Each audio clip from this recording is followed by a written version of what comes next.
খিচুড়ি খাওয়াইছেন না বাবা?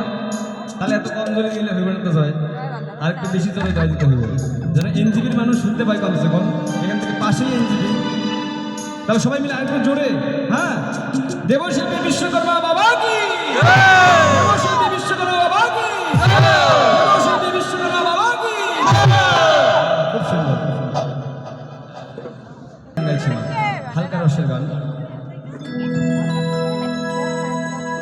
ওমা, একটু আগে গুরুদেবের কথা বললাম না, তো সবাইকে কিন্তু আমাদের গুরুকে আশ্রয় করতে হয়, তাই না? তাই সেই গুরুদেবকে নিয়ে একটি গান।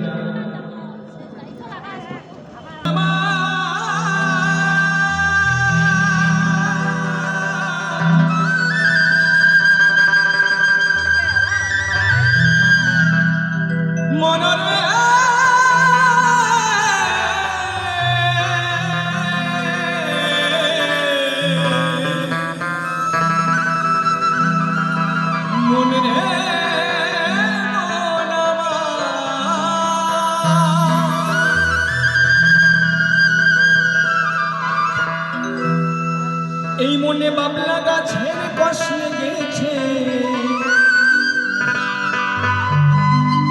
এই মনে বাবলা গাছের কষ লেগেছে, ও গুরু গুরু ধুয়ে দাও জ্ঞান সাবানে,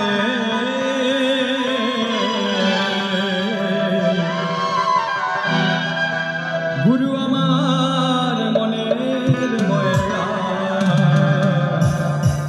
যাবে কেমনে। ও মা, আমাদের যখন জামা কাপড় নোংরা হয়ে যায় মা, তখন আমরা কি করি? সাবান দিয়ে সেটাকে পরিষ্কার করি, সার্ফ দিয়ে সেটাকে পরিষ্কার করি। আমাদের দাঁত যখন নোংরা হয়ে যায় সেটাকে আমরা ব্রাশ করি, তাই না?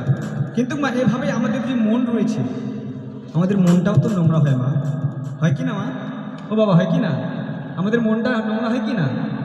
আর এই মনটা যখন নোংরা হয়ে যায় মা, তখনই আমার মনে হিংসা চলে আসে, আরেকজনের প্রতি হিংসা চলে আসে।